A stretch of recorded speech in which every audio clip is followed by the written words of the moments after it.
तो एपिसोड की स्टार्टिंग में दिखाया जाता है कि डोरोका के लव मैजिक की वजह से एडोनिस को इनफाइनाइट मैजिक और अनलिमिटेड स्ट्रेंथ की प्राप्ति होती है। जो देखते ही सीरो उससे दूर भागने की कोशिश करता है, पर एडोनिस उस पर अपने क्वीन ब्लेड से अटैक करके उसे घायल कर देता है। पर सीरो खुद को संभालते हुए अपने रोबोटिक हैंड का यूज करते हुए वहां से भागने लगता है, पर एडोनिस काफी तेजी से सीरो के पास पहुंच जाता है और अब वह उसका चेहरा पकड़ लेता है। यह देखते ही सीरो सोचने लगता है इसकी पावर काफी ज्यादा बढ़ गई है, तो अब मैं इसका सामना नहीं कर सकता हूँ। उसी वक्त एडोनिस सीरो को घुमाकर दूर फेंक देता है, जिससे सीरो और भी ज्यादा घायल हो जाता है। और अब वह सोचने लगता है कि डोरोका की वजह से एडोनिस की मैजिकल पावर ही नहीं बल्कि फिजिकल स्ट्रेंथ भी काफी ज्यादा बढ़ गई है। तभी एडोनिस दोबारा से सीरो के सामने आ जाता है और अब वह उसके राइट हैंड को पकड़ते हुए बोलता है, तुमने इसी हाथ से प्रिंसेस को मारा था ना। यह बोलते हुए वह सीरो का वह हाथ उखाड़ देता है और अब वह उसे काफी तेजी से जमीन पर पटकते हुए उसके राइट लेग को पकड़कर बोलता है, तो मैं तुम्हारे इस पैर को भी तोड़ दूंगा। और यह बोलते हुए वह सीरो के उस पैर को भी उखाड़ देता है। अब वहां पर सीरो काफी ज्यादा डर चुका होता है और अब वह बोलने लगता है कि 1 मिनट रुको, मैं यहाँ पर तुमसे कुछ बात करना चाहता हूँ। पर एडोनिस अपने समनिंग पेन को बाहर निकालते हुए एक स्पेल को कास्ट करने लगता है और अब वह अपने स्पेल की मदद से बड़े बड़े बिल्डिंग्स को तोड़कर उनके पत्थरों को सीरो पर पटकने के लिए लाने लगता है, जो देखकर सीरो की हालत और भी ज्यादा खराब हो जाती है। साथ ही साथ एडोनिस उस जगह पर एक फॉर्मेशन को भी बनाता है और अब उस फॉर्मेशन के अंदर से स्नोफॉल होना स्टार्ट हो जाता है। अभी एडोनिस बोलता है कि यह क्लोई की सबसे ज्यादा पावरफुल टेक्निक है और इसी टेक्निक का यूज करते हुए क्लोई ने आज से 100 साल पहले हुए वॉर को खत्म किया था। पर जब उसने मुझे यह टेक्निक सिखाई थी तब उसने मुझसे यह प्रॉमिस लिया था कि मैं इस स्पेल का यूज बस किसी को प्रोटेक्ट करने के लिए ही कर सकता हूँ। और शीरो, आज मैं इस स्पेल का यूज करते हुए तुम्हारे बॉडी के टुकड़े टुकड़े कर दूंगा। यह देखकर शीरो की हालत और भी ज्यादा खराब हो जाती है और अब वह डरते हुए बोलता है, एडोनिस 1 मिनट रुको, मैं तुमसे बात करना चाहता हूँ। पर एडोनिस उसकी कोई भी बात सुनने को तैयार नहीं होता है, जो देखते ही शीरो अपनी आखिरी बची हुई पावर का यूज करते हुए एडोनिस पर अपने रोबोटिक हैंड से अटैक कर देता है। पर एडोनिस के पास जाते ही उसके सभी रोबोटिक हैंड्स फ्रीज हो जाते हैं और अब एडोनिस बस अपने हाथ के प्रेशर से ही उन सभी रोबोटिक हैंड को डिस्ट्रॉय कर देता है, जो देखकर शीरो चिल्लाते हुए डोरोका से बोलता है, अभी के अभी एडोनिस को यहाँ पर रोको, वरना एडोनिस के साथ साथ मैं तुम्हें भी जान से मार दूंगा। और तो और कोई भी नॉर्मल इंसान इतनी ज्यादा ठंड को बर्दाश्त नहीं कर सकता है। तो इस स्पेल को कास्ट करते हुए एडोनिस का भी मरना यहाँ पर तय है। दूसरी ओर एडोनिस की भी बॉडी फ्रीज हो रही होती है। तभी डोरोका बोलती है कि एडोनिस को यहाँ पर कुछ भी नहीं होगा। अभी एडोनिस की बॉडी के अंदर से काफी तेज फायर निकलता है, जो उसके चारों ओर मौजूद आइस को पिघला देता है।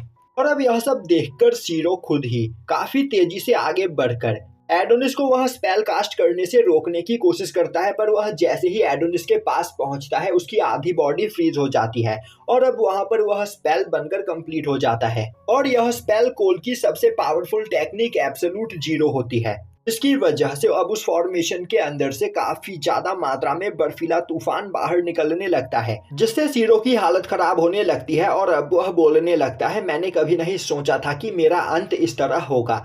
दूसरी ओर ड्रोन की मदद से चार्मी शीरो को उस जगह से भागने के लिए बोल रही होती है और उस बर्फीले तूफान की वजह से चार्मी का ड्रोन भी टूट जाता है। और अब एडोनिस अपनी पावर का यूज करते हुए डोरोका को उस जगह पर एक आर्मर पहना देता है, जिससे उस बर्फीले तूफान से डोरोका को कोई भी प्रॉब्लम ना हो। और अब कुछ सेकंड्स के अंदर ही वह पूरा टाउन बर्फ से ढक जाता है। वहीं पर वह बर्फीला तूफान इतना ज्यादा खतरनाक होता है कि वह टाउन से बाहर निकलकर गर्म डेजर्ट को भी पूरी तरीके से बर्फ से फ्रीज करने लगता है। और अब वह तूफान काफी तेजी से आगे बढ़ते हुए दूर रीडिया एम्पायर के बॉर्डर पर मौजूद मिस्टर पंच के द्वारा बनाई गई जगह तक भी पहुंच जाता है। अब मिस्टर पंच जैसे ही उस बर्फीले तूफान को अपनी ओर आते हुए देखते हैं, वह अपने सभी साथियों को छिपने के लिए बोलते हैं और अब देखते ही देखते कुछ मिनट के अंदर ही पूरा रेगिस्तान बर्फ से ढक जाता है, जिस वजह से अब चार्मी को सभी सिग्नल्स भी मिलना बंद हो चुके होते हैं और अब वह एडोनिस को उस जगह पर ट्रैक नहीं कर पा रही होती है। तभी उस जगह पर आते हुए ओजी बोलता है, मैंने जितना सोचा था यह पर्सन उससे कहीं ज्यादा पावरफुल निकला और अब मुझे समझ में आ रहा है कि इस पर्सन ने इतनी आसानी से यामाटो को कैसे हरा दिया। तो अब इस खेल के मैदान में मुझे उतरना ही पड़ेगा। अब हमें मिस्टर पंच द्वारा बनाया गया एरिया दिखाया जाता है जो भी पूरी तरीके से बर्फ से ढक चुका होता है और अब वहाँ पर रह रहे लोग चिल्लाते हुए एक दूसरे को बर्फ के अंदर ढूंढ रहे होते हैं। वहीं वह बोल रहे होते हैं कि आखिर यहाँ पर क्या चल रहा है, हमें कुछ भी समझ में नहीं आ रहा। दूसरी ओर स्पेल को कास्ट करने के बाद एडोनिस थोड़ी देर के लिए अनकॉन्शियस हो चुका होता है। तभी उसके चारों ओर काफी तेज लाइट चमकती है और अब उस जगह पर क्लोए की सोल आते हुए एडोनिस को देखकर उसे गले लगाती है और अब वह वहां से गायब हो जाती है। वहीं पर उसे अपने सभी पुराने फ्लैशबैक याद आ रहे होते हैं। तभी डोरोका उस जगह पर उठकर खड़ी होती है और अब वह अपने बॉडी पर मौजूद आर्मर को देखकर हैरान होते हुए बोलती है, एडोनिस, क्या तुमने मुझे प्रोटेक्ट करने के लिए यह आर्मर मुझे पहनाया है? पर वहां पर एडोनिस की हालत काफी ज्यादा खराब होती है और अब वह बेहोश हो जाता है, जो देखते ही डोरोका उसे संभालती है और अब वह उसे अपने लव मैजिक से रिलीज करते हुए चेक करने लगती है कि कहीं एडोनिस को कुछ हो तो नहीं गया। तभी डोरोका के पीछे से सीरो बोलता है, तुम बिल्कुल क्वीन की तरह हो। और अब डोरोका पीछे मुड़कर देखती है तो सीरो की पूरी बॉडी फ्रीज हो चुकी होती है। वहीं पर सीरो बोल रहा होता है, तुम्हारी और क्वीन दोनों की ही डेस्टिनी सेम है और जिस तरह तुम यहाँ पर एडोनिस को बचाने की कोशिश कर रही हो, क्वीन भी उस लड़के को दोबारा से रिकार्नेट करना चाहती है। और मैं जानता हूँ कि डोरोका, तुम फ्यूचर में क्वीन से जरूर मिलोगी, तो मैं चाहता हूँ कि तुम क्वीन को बताओ कि मैंने यहाँ पर मरते दम तक तुम्हारा सामना किया और मेरी तरफ से क्वीन से माफी मांगते हुए उन्हें बता देना कि मैं रिकार्नेशन डिवाइस को अचीव नहीं कर पाया। तभी सीरो की बॉडी धीरे धीरे डिस्ट्रॉय होने लगती है और अब वह मरते हुए बोलता है, इस मल्टीवर्स की दुनिया में शायद से फ्यूचर में हम दोबारा मिले। अब थोड़ी देर के बाद एडोनिस को वहां पर होश आता है और अब वह डोरोका को देखते हुए बोलता है, डोरोका, मेरी पावर यहाँ पर अब काफी ज्यादा बढ़ गई है, जिसका यूज करते हुए मैं तुम्हारी आंखों को तुम्हें वापस लौटा सकता हूँ। और अब हमें क्वीन डोरोटे को दिखाया जाता है जो जॉगिंग करते हुए अपने मैंसन की ओर वापस जा रही होती है। वहीं पर रास्ते में जिन भी लोगों की नजर उस पर पड़ रही होती है, वह सभी लोग खुश होते हुए उसे देख रहे होते हैं। और अब डोरोटे को जॉगिंग करते हुए देखकर कई न्यूज चैनल के लोग भी वहां पर पहुंच जाते हैं और वह डोरोटे को जॉगिंग करते हुए ही लाइव टेलीकास्ट करने लगते हैं। वहीं पर सभी लोग डोरोटे को देखने के लिए एक दूसरे को कुचलने के लिए भी तैयार होते हैं और अब डोरोटे जॉगिंग करते हुए अपने मैंसन तक पहुंचती है।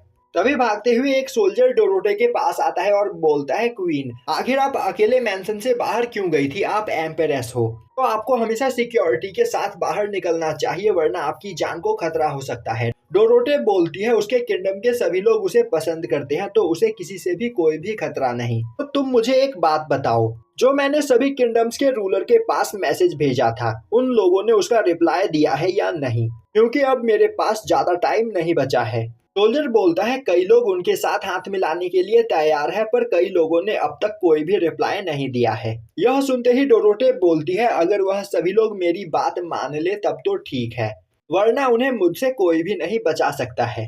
अब हमें स्टारटोनिक कंट्री मीका दिखाया जाता है, जिसके लिली वैली में कुछ लोग फेस्टिवल को सेलिब्रेट कर रहे होते हैं, और मेडिकल कंट्री लैबलेट, जहाँ के लोग कई सारे आर्टिफिशियल ह्यूमंस को बना रहे होते हैं। दूसरी ओर डोरोटे बोल रही होती है, जल्द ही इस दुनिया की सबसे खतरनाक वॉर की शुरुआत होने वाली है और कुछ ही टाइम के बाद इस पूरी दुनिया पर मेरा राज होगा।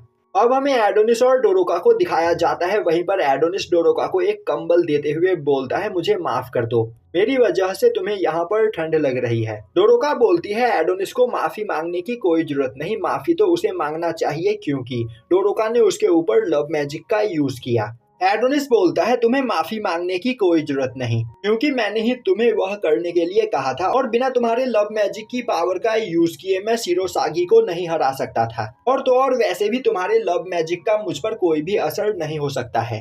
जिसके बाद एडोनिस डोरोका को अपने सर पर मौजूद बाल को ऊपर करने के लिए बोलता है। यह सुनते ही डोरोका हिचकिचाते हुए अपने बालों को ऊपर करती है। तभी एडोनिस डोरोका की आंखों पर पट्टी बांधने लगता है, क्योंकि अब वह डोरोका को उसकी आंखें वापस लौटाने वाला होता है और इस प्रोसेस में डोरोका को काफी ज्यादा पेन होने वाला होता है, इसीलिए वह पहले ही डोरोका की आंखों में पट्टी बांध रहा होता है। वहीं पर यह सब देखकर डोरोका बोल रही होती है, उसे लग रहा था कि एडोनिस उससे यहाँ पर फ्लर्ट करने वाला है।